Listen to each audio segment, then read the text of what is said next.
We consequently demand, which we hereby do, that the said Cosmos accepts liability and pulls down the video, issues a warrant, a written apology, and takes responsibility for his utterances.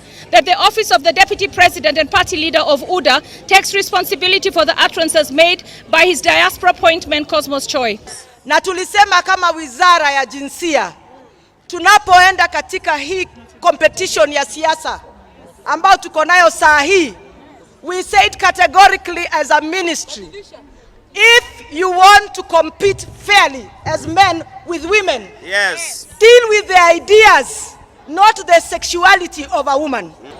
Deputy President, na wale wa mama wanakuzunguka tafadhali, can those women who are in UDA, is it UDA or Tanga, kaeni na Deputy President chini mwambie waache kutukana wa mama.